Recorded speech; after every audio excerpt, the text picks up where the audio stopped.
Bapak Ibu kita satu dalam doa. Tuhan Yesus, terima kasih Tuhan, terima kasih atas berkat-Mu Tuhan yang telah Kau berikan pada hari ini Tuhan.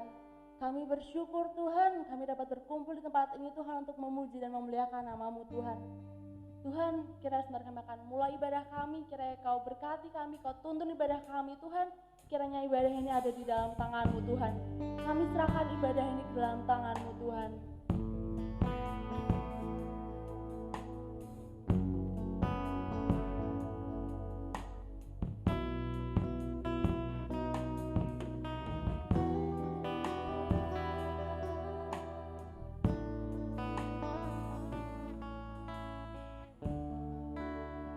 Bapa, Engkau sungguh baik.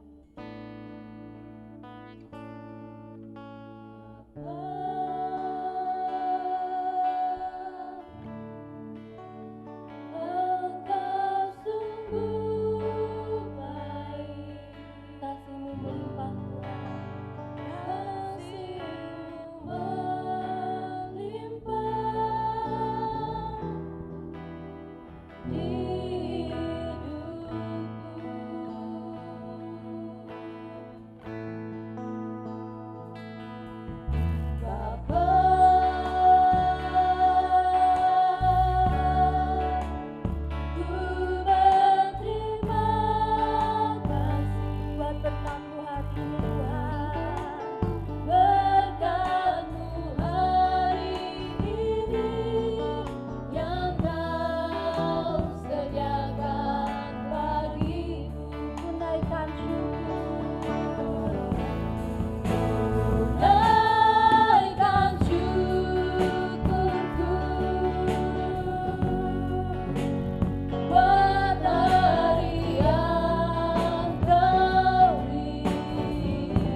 Salam jumpa saudaraku yang kasih Tuhan.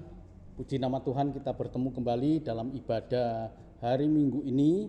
Dan nanti di akhir dari ibadah ini kita bersekutu dengan tubuh dan darah Tuhan. Jadi Bapak Ibu dan saudaraku yang kasih Tuhan, harap mempersiapkan diri. Demikian juga dengan roti dan anggur dapat Bapak Ibu persiapkan secara mandiri. Roti bisa diganti dengan biskuit atau anggur, kalau tidak ada bisa diganti dengan minuman yang lain, termasuk teh juga dipersilakan. Mari Bapak Ibu dan saudaraku yang kasih Tuhan, kita akan belajar firman Tuhan. Kita akan belajar mengenai sosok pribadi yang bernama Yefta. Yefta sang hakim. Kita akan buka di dalam Hakim-Hakim 11 ayat 1 sampai dengan yang ketiga. Hakim-Hakim 11 ayat 1 sampai dengan yang ketiga. Demikian bunyi firman Tuhan. Adapun Yefta orang Gilead itu adalah seorang pahlawan yang gagah perkasa, tetapi ia anak seorang perempuan sundal. Ayah Yefta ialah Gilead. Juga istri Gilead melahirkan anak-anak lelaki baginya. Setelah besar anak-anak istrinya ini, maka mereka mengusir Yefta. Katanya kepadanya, engkau tidak mendapat milik pusaka dalam keluarga kami, sebab engkau anak perempuan lain. Maka larilah Yefta dari saudara-saudaranya itu dan diam di tanah Tob. Di sana berkumpullah kepadanya petualang yang pergi merampok bersama-sama dengan dia. Amin. Bapak Ibu dan saudaraku, kita mau cari model manusia apapun di dalam Alkitab ada, Bapak Ibu. Kita mau mencoba mencari model manusia yang murah hati, yang rendah hati, yang lemah lembut, dapat Bapak Ibu baca mengenai kisah seorang yang bernama Musa. Seorang yang penakut juga bisa Bapak Ibu baca di dalam Alkitab bagaimana seorang Gideon yang seorang penakut dan kemudian berani. Jadi banyak model manusia yang memang Alkitab untuk kita pelajari ini adalah cerminan kehidupan manusia apapun ada di sini. Termasuk Yefta ini Bapak Ibu dan saudaraku. Adapun Yefta orang Gilead itu adalah seorang pahlawan yang gagah perkasa. Tetapi, nah ayat ini kemudian ada kata sambung tetapinya, ia anak seorang perempuan sundal. Jadi memang latar belakang dari Yefta ini adalah anak perempuan sundal. Dalam bahasa Ibraninya, sundal itu adalah sana. Dari kata sana ini muncul kata zina. Jadi bisa kita lihat bahwa ini anak perempuan sundal sehingga lahir anak zina. Suatu latar belakang yang tidak dikehendaki oleh siapapun termasuk Yefta. Jadi mungkin ada di antara kita yang menolak, protes terhadap takdir Tuhan ya, terhadap kejadian-kejadian dalam hidup kita ini. Kenapa saya dilahirkan dalam keluarga yang demikian dan lain sebagainya, bisa belajarlah dari Yefta. Jadi Yefta adalah seorang anak perempuan sundal. Dan ternyata Gilead ayahnya ini punya istri dan kemudian melahirkan anak laki-laki. Jadi kalau kita lihat di sini, Yefta itu adalah anak perempuan sundal,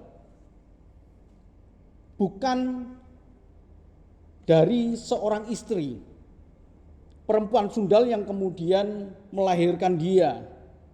Tentu punya alasan bagi seorang Yefta protes, punya alasan bagi seorang Yefta yang memberontak terhadap keadaan. Tapi apakah itu yang dilakukan oleh Yefta? Yefta, saya yakin dan percaya kisah ini memang sangat singkat. Ketika besar anak-anak dari istri Gilead, kemudian mereka itu mengusir. Dan saya sangat yakin bahwa sepanjang hidup perjalanan Yefta itu bersama-sama dengan saudara-saudara tirinya tentu mendapatkan perlakuan yang tidak adil. Mendapatkan perlakuan yang tidak menyenangkan. Dan sekarang kita melihat bahwa Yefta kemudian diusir dari keluarga ini, sebab mereka mengatakan engkau tidak mendapatkan milik pusaka dari keluarga kami. Itu sudah hukum pada saat itu. Sebab dia lahir dari seorang perempuan sundal. Jadi dia tidak memiliki hak apapun ahli waris sehingga layak untuk diusir. Apalagi dari sisi hukum bahwa dia adalah anak haram. Maka larilah Yefta dari saudara-saudaranya itu dan diam di tanah Tob.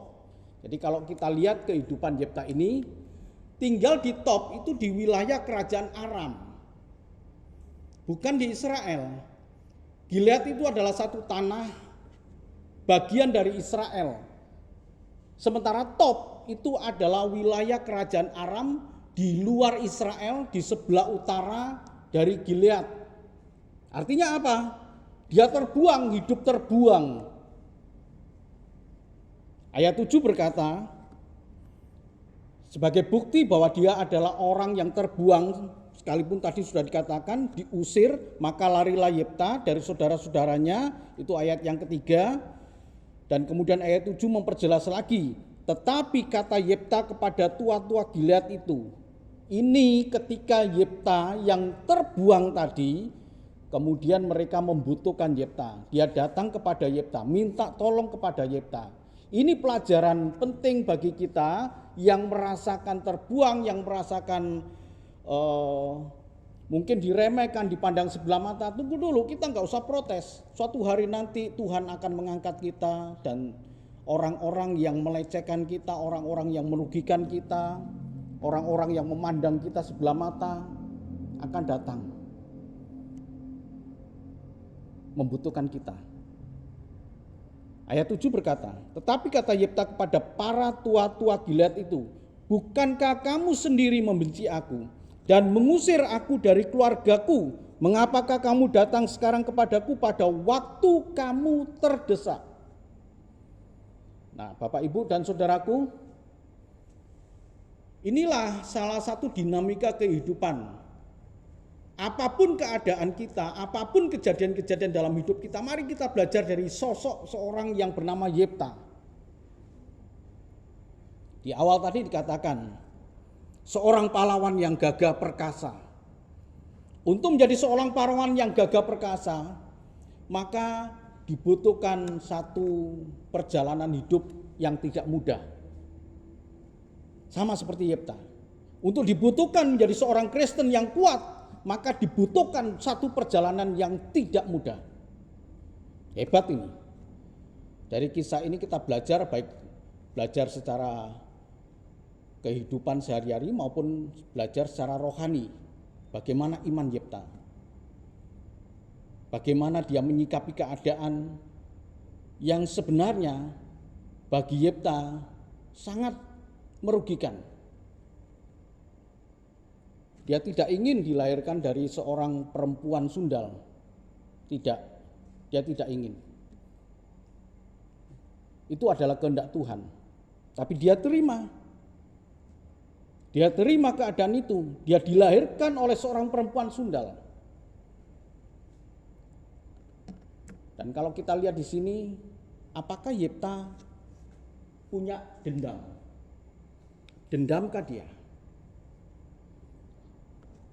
Seandainya Yefta itu dipenuhi dengan rasa dendam, seandainya Yefta itu dipenuhi dengan rasa kejengkelan, seandainya Yefta itu dipenuhi dengan rasa kepahitan yang memunculkan dia untuk balas dendam, saya yakin ceritanya akan sangat berbeda.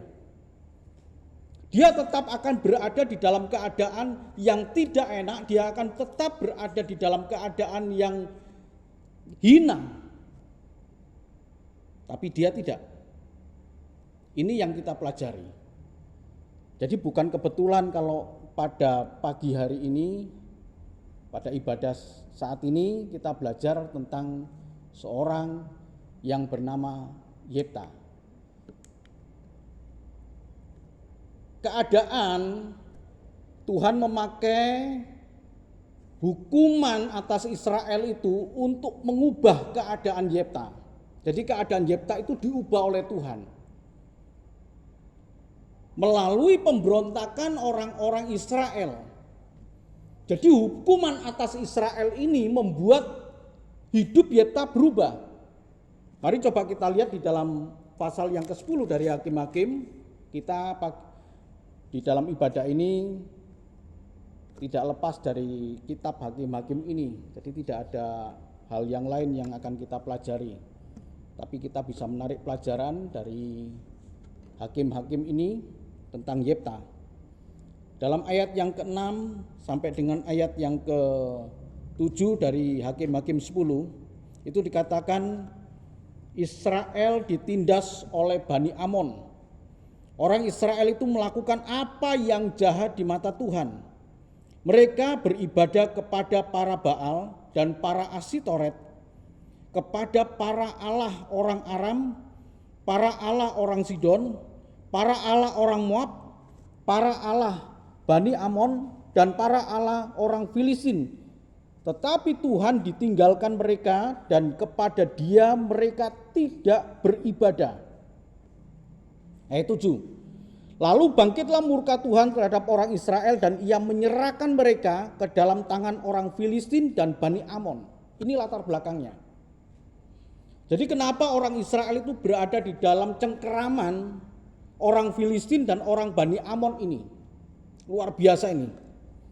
Ini berhala yang komplit, ya, yang komplit. Baal iya, Asitoret iya, para Allah orang Aram, para Allah orang Sidon, para Allah orang Moab, para Allah orang Amon, para Allah orang Filistin, semuanya dikumpulkan, disembah dengan satu tujuan. Dia ingin hidup yang lebih enak lagi menurut pandangan mereka. Jadi kenapa ada orang menyembah berhala? Karena dia ingin jalan pintas menuju kemakmuran yang ingin mereka raih. Mereka tidak ingin jalan seperti jalan Tuhan. Memang Bapak Ibu dan Saudaraku, kadang kita merasa bahwa jalan Tuhan itu panjang. Tapi itulah jalan Tuhan yang harus kita lalui. Di hadapan kita banyak jalan-jalan pintas seperti yang dilakukan oleh orang Israel ini. Dan firman Tuhan berkata orang Israel itu melakukan apa yang jahat di mata Tuhan. Mereka meninggalkan Tuhan, mereka tidak beribadah kepadanya.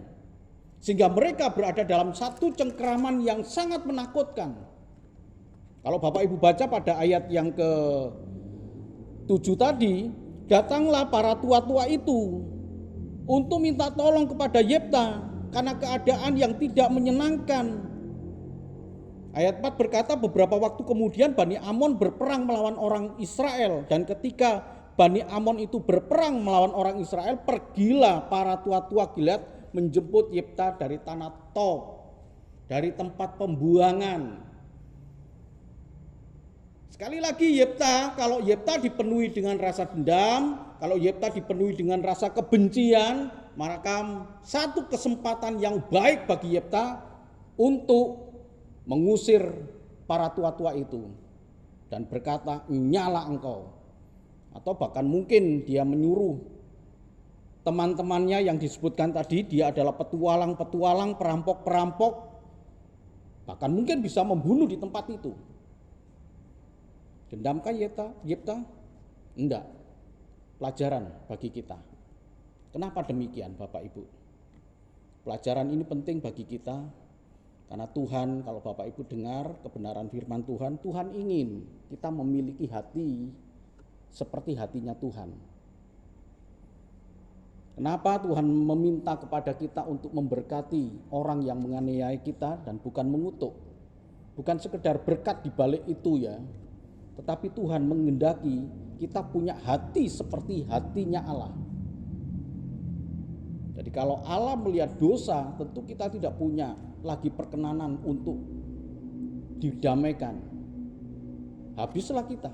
Tapi kasih Tuhan. Tuhan mengampuni dengan berbagai macam cara. Dan cara yang terakhir adalah Dia mengutus anaknya yang tunggal.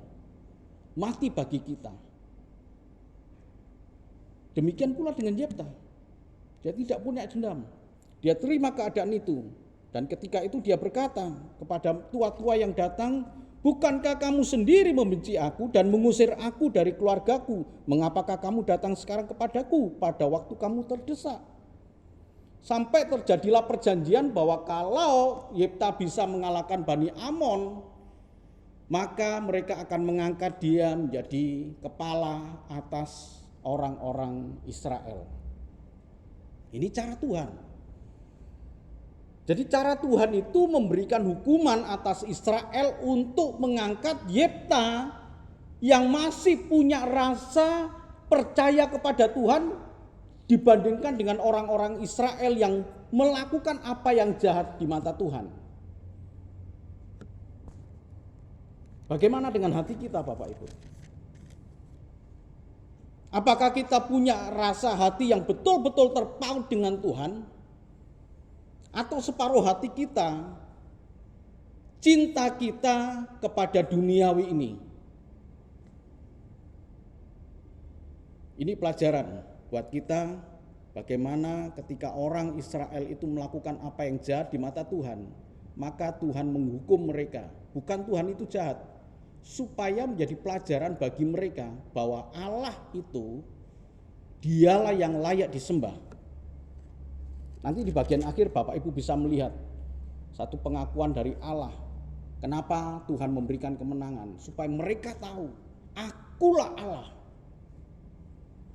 Ketika Bapak Ibu mengalami keadaan yang tidak begitu baik, di situ proses awal Tuhan untuk menyatakan dirinya, akulah Allah. Sebelum kemenangan itu Bapak Ibu raih, memang Tuhan itu sedang menggiring kita supaya masuk ke dalam jalan Tuhan, bukan jalan pintas. Orang-orang Israel lebih suka akan jalan pintas. Mereka menyembah Baal, mereka menyembah Asitoret dan Allah-Allah yang lain. Sementara Allah yang maha besar, yang dianggap tidak ada manfaatnya bagi mereka, mereka tinggalkan. Dari Top menuju ke Mispa. Karena dikatakan mereka akan berangkat ke Mispa. Kita lihat di sini, di dalam kehidupan di Top itu, firman Tuhan berkata, maka larilah Yefta dari saudara-saudaranya itu dan diam di tanah Top. Di sanalah berkumpullah kepadanya petualang-petualang yang pergi merampok bersama-sama dengan dia. Dari Top menuju ke Mispa. Karena nanti setelah mereka bertemu dengan para tua-tua, mereka kemudian berangkat ke Mispa. Dari Top menuju ke Mispa, dari kehidupan bersama-sama dengan petualang-petualang, dengan perampok-perampok, mereka pulang ke rumahnya di Mispa. Ayat yang ke-34, dikatakan demikian. Ketika Yefta pulang ke Mispa, ke rumahnya, tampaklah anak perempuan keluar menyongsong dia dengan memukul rebana serta menari-nari. Dialah anak yang tunggal, selain dari dia tidak ada anaknya laki-laki atau perempuan. Jadi ingin saya tunjukkan kepada Bapak Ibu bahwa Mispa itu adalah tempat rumah dari Yefta. Rumah dari Yefta. Pulang ke rumahnya di Mispa. Ayat 11 kemudian berkata, ayat 11 ya, jadi dari Top menuju ke Mispa. Mispa itu rumahnya Yefta. Ayat 11, ketika mereka berjalan bersama-sama dengan tua-tua Gilead. Gilead itu salah satu suku orang Israel. Dari 12 suku itu, suku Gilead. Maka Yefta ikut dengan para tua-tua Gilead, lalu bangsa itu mengangkat dia menjadi kepala dan panglima mereka, tetapi Yefta membawa seluruh perkaranya itu ke hadapan Tuhan di Mispa.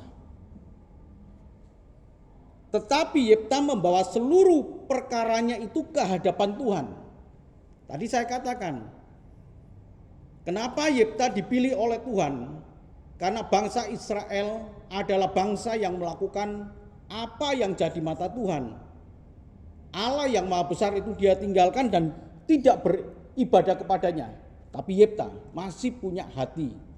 Sekalipun dia terbuang, sekalipun dia disisihkan, tapi dia percaya kepada Allah. Dan dia menyerahkan seluruhnya perkara itu kepada Allah. Satu perjalanan hidup Yefta, perubahan sikap hidup Yefta, dari kumpulan para petualang, para perampok, kemudian dia dari Top menuju ke Mispa, di sanalah dia menyerahkan seluruh kehidupannya kepada Tuhan. Kalau selama ini kan dia merampok, selama ini dia punya kekuatan karakter yang kasar lah, tapi dia kemudian menuju ke Mispa. Jadi kalau kita lihat di sini, sudahkah kita menyerahkan seluruh perkara kita kepada Tuhan? Dari hidup yang direndahkan, top ya, tanah Top itu menuju ke Mispa. Dari hidup bersama-sama dengan teman-teman dia, petualang-petualang perampok itu, menuju kepada hidup persekutuan dengan Tuhan, menyerahkan segala perkaranya kepada Tuhan. Atau dapat punya arti juga, dari hidup yang terbuang, dari hidup yang direndahkan, hidup yang diurapi Tuhan di sini, ditinggikan oleh Tuhan. Jadi kenapa di Mispa? Ayat 29 berkata, lalu roh Tuhan menghinggapi Yefta, ia berjalan melalui daerah Gilead, daerah Manase, kemudian melalui Mispa di Gilead, dan dari Mispa di Gilead ia berjalan terus ke daerah Bani Amon. Dia terus berjalan ke daerah Bani Amon untuk menghadapi musuh, untuk meraih kemenangan. Dari hidup direndahkan, dari hidup yang terbuang, dari hidup yang tidak dipandang. Kalau kita ingin diangkat oleh Tuhan, punyalah hati seperti Yefta. Dia menyerahkan seluruh perkaranya kepada Tuhan. Dan firman Tuhan berkata, roh Tuhan menghinggapi Yefta. Dari hidup yang terbuang menjadi hidup yang penuh dengan hikmat Tuhan, penuh dengan kekuatan Tuhan, diurapi oleh Tuhan. Ini awal dari sebuah kemenangan, walaupun belum menang, masih dalam perjalanan menuju Bani Amon untuk berperang. Tapi ini suatu langkah yang baik untuk meraih kemenangan. Nah, saudaraku yang dikasihi Tuhan, iman Yefta awalnya itu menyerahkan seluruhnya perkaranya itu kepada Tuhan. Awal ya. Kita lihat iman Yefta, dari awal dia sudah tahu apa yang harus dia lakukan. Ada begitu banyak orang Kristen yang tidak tahu apa yang harus dia lakukan. Ketika putus asa, kemudian dia tidak tahu apa yang harus dia lakukan. Dia kehilangan arah hidup. Tapi Yefta tahu ini. Yefta tahu kemana harus pergi dia. Firman Tuhan tadi berkata pada ayat yang ke-11, dia menyerahkan seluruhnya perkara itu kepada Tuhan. Dan kisahnya saya potong. Ketika mereka bertempur, berperang dengan orang-orang Bani Amon dan akhirnya mengalami kemenangan. Apa yang dilakukan Yefta dengan kemenangan itu? Awalnya dia menyerahkan kepada Tuhan. Akhirnya bagaimana? Karena ada orang yang awalnya berpaut kepada Tuhan, akhirnya juga enggak berpaut kepada Tuhan, meninggalkan Tuhan juga ada, atau sebaliknya. Tapi Yefta dari awal tahu dia menyerahkan kepada Tuhan. Ketika dia mengalami kemenangan, Yefta berkata, Tuhan yang menyerahkan mereka. Dia tidak klaim kemenangan itu atas keberanian dia tidak klaim kemenangan itu bahwa ini karena aku. Hakim-Hakim 12 ayat yang ketiga berkata, ketika kulihat bahwa tidak ada yang datang menyelamatkan aku, maka aku mempertaruhkan nyawaku dan aku pergi melawan Bani Amon itu. Dan Tuhan menyerahkan mereka ke dalam tanganku. Mengapa pada hari ini kamu mendatangi aku untuk berperang melawan aku? Ini memang kisahnya agak lain ya. Itu dengan saudaranya. Jadi ada Efraim, ada suku Efraim. Jadi ini suku Efraim mau berperang dengan suku Gilead. Mengapa kamu akan berperang melawan aku? Ketika kulihat bahwa tidak ada yang datang menyelamatkan aku, maka aku mempertaruhkan nyawaku. Dia cerita bagaimana dia berjuang untuk meraih kemenangan melawan Bani Amon. Tapi ayat ini kemudian ditutup. Tuhan yang menyerahkan mereka ke dalam tanganku. Awal dia tahu bahwa Tuhan tempat mengadu. Di akhir hidupnya, di akhir dari cerita, Yefta kemudian berkata, Tuhanlah yang memberikan kemenangan. Bukankah ini pelajaran penting Bapak Ibu? Bukankah ini pelajaran yang begitu indah? Sepanjang perjalanan hidup kita, Tuhanlah yang menjadi juru selamat kita. Tuhanlah yang menjadi kekuatan kita. Tidak kita tinggalkan Dia. Yefta tidak meninggalkan Tuhan. Walaupun dia terbuang, tapi bukan berarti dia meninggalkan dan membuang Tuhan seperti orang Israel membuang Allah yang Maha Besar. Yefta tidaklah demikian. Di akhir dari ibadah ini, Bapak, Ibu, dan Saudaraku, arti nama Yefta itu adalah semoga Yahweh memberi kebebasan. Sengaja saya tidak menampilkan di bagian awal, karena setelah kita mendengar cerita itu, ternyata cocok dengan arti nama Yefta, bahwa Yefta itu artinya semoga Yahweh memberi kebebasan. Dia adalah hakim yang memerintah bangsa Israel selama 6 tahun dalam keadaan aman, damai. Dan terkenal kisah hidup Yefta ini dengan Nasar, yang dikenal dengan Nasar Yefta. Tadi sudah saya sebutkan ayatnya ya. Ketika itu kemudian keluarlah anak perempuan dia, dan Yefta bernasar kepada Tuhan, kalau dia menang maka apapun yang keluar dari rumah itulah yang akan aku persembahkan. Dan bukti cinta dia kepada Tuhan, walaupun tidak ada waktu bagi saya untuk menjelaskan tentang nasar Yefta ini, tapi itulah iman dia pada saat itu.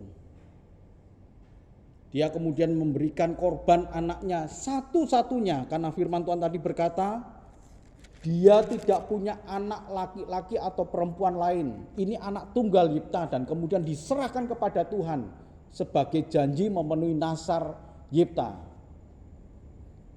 Di bagian akhir ditulis oleh penulis kitab Ibrani, iman Yefta ini kemudian diungkapkan oleh penulis kitab Ibrani yang kita kenal ya kemungkinan Rasul Paulus ya. Ada yang berkata Apolos dan lain sebagainya. Saya bacakan di dalam Ibrani 11 ayat yang ke-32. Bagaimana iman Yefta itu? Dan apakah lagi yang harus aku sebut? Setelah penulis menyebut tokoh-tokoh iman, Abraham, Musa, dan lain sebagainya, ayat 32 berkata, dan apakah lagi yang harus aku sebut, sebab aku akan kekurangan waktu apabila aku hendak menceritakan tentang Gideon, Barak, Simson, Yefta, Daud, dan Samuel, dan para nabi. Rupa-rupanya penulis dari kitab Ibrani ini tertarik dengan iman Yefta ini. Saudaraku yang dikasihi Tuhan, kita belajar dari kisah Yefta. Bagaimana hidup berpaut dengan Tuhan, mengasihi Tuhan. Maka tidak sia-sia Tuhan mengangkat Yefta. Demikian juga dengan kita. Kita diangkat oleh Tuhan.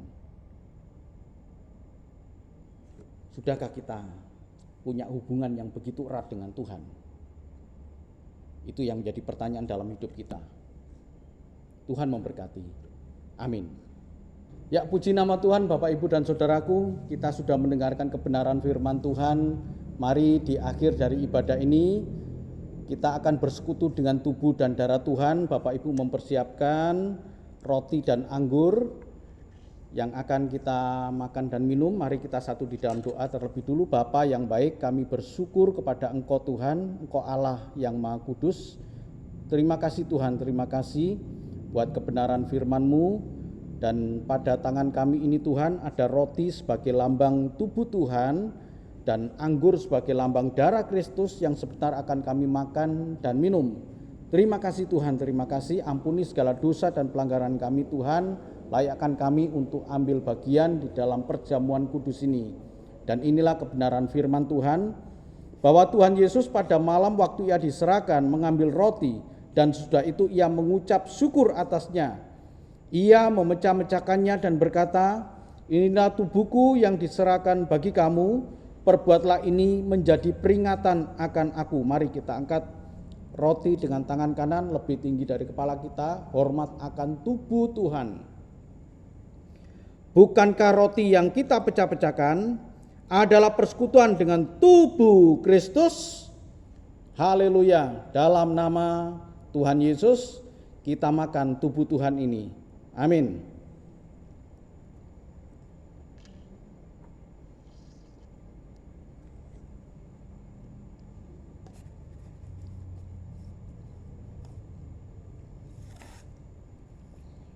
Dan sekarang kita ambil gelas kecil yang berisi anggur sebagai lambang darah Tuhan, dan demikianlah kebenaran firman Tuhan. Demikian juga Ia mengambil cawan sudah makan, lalu berkata, cawan ini adalah perjanjian baru yang dimeteraikan oleh darahku.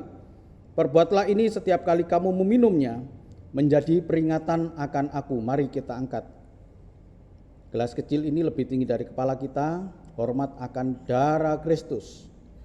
Bukankah cawan pengucapan syukur yang atasnya kita ucapkan syukur adalah persekutuan dengan darah Kristus?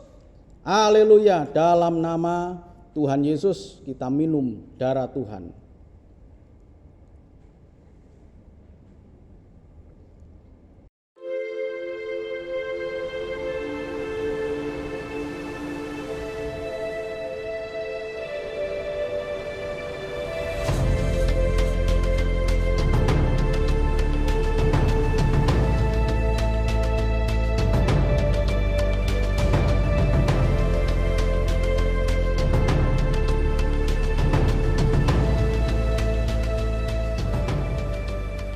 Mari Bapak, Ibu, dan Saudaraku, kita kembali menghadap Tuhan, mengucap syukur kepada Tuhan, dan kita akan mengakhiri ibadah kita. Kita persiapkan diri kita, membawa hati kita untuk mengucap syukur kepada Tuhan buat segala kebaikan Tuhan. Bapa, terima kasih. Pagi hari ini, dalam ibadah ini Tuhan, kami mengucap syukur kepada Engkau Tuhan. Engkau sudah melawat kami lewat kebenaran firman-Mu Tuhan. Dan kami telah menaikkan pujian pengagungan bagi Engkau Tuhan, sebagai hormat kami akan Engkau Tuhan. Terima kasih ya Bapa, terima kasih. Kami juga bersekutu dengan tubuh dan darah Tuhan, yang mengingatkan kepada kami betapa besar kasih-Mu kepada kami Tuhan. Engkau sudah memperdamaikan kami dengan Allah Bapa lewat korban Kristus. Terima kasih Tuhan, terima kasih. Terima kasih ya Bapa. Sebentar kami akan kembali dalam kehidupan kami sehari-hari. Kami akan selalu membawa Kristus dalam kehidupan kami. Terima kasih Tuhan. Bapak, Ibu, dan Saudaraku, terimalah berkat dan anugerah dari Allah Bapa di surga, kasih dan cinta Tuhan kita Yesus Kristus, anaknya yang tunggal, dan penghiburan kekuatan dari kuasa Roh Kudus menyertai kita. Mulai saat ini, esok, bahkan sampai Maranatha Tuhan Yesus datang kembali. Terima kasih ya Bapa. Terima kasih. Engkau Allah yang baik. Engkau Allah yang Maha Kuasa, Engkau Allah yang memberkati kami, Allah yang melindungi kami, Engkau Allah yang menyinari kami dengan wajah-Mu Tuhan dan memberikan kepada kami kasih karunia.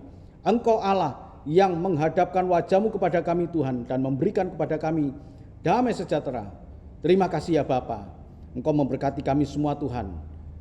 dalam segala kehidupan kami, dalam rumah tangga kami, dalam usaha pekerjaan kami, dalam keluarga besar kami Tuhan. Engkau memberkati kami Tuhan. Terima kasih ya Bapa, apapun yang kami kerjakan di dalam nama Tuhan kami Yesus Kristus, Engkau membuat kami berhasil dan beruntung karena Engkau Tuhan. Terima kasih ya Bapa, Engkau juga memberkati anak-anak-Mu yang akan memberikan dengan penuh sukacita persembahan sukarela maupun persembahan persepuluhan. Engkau memberkati mereka Tuhan. Terima kasih ya Bapa. Segala puji syukur hormat bagi-Mu. Dalam nama Tuhan Yesus kami sudah berdoa dan mengucap syukur. Haleluya. Amin. Tuhan memberkati. Sampai jumpa dalam jam-jam ibadah berikutnya. Tuhan Yesus memberkati. Amin.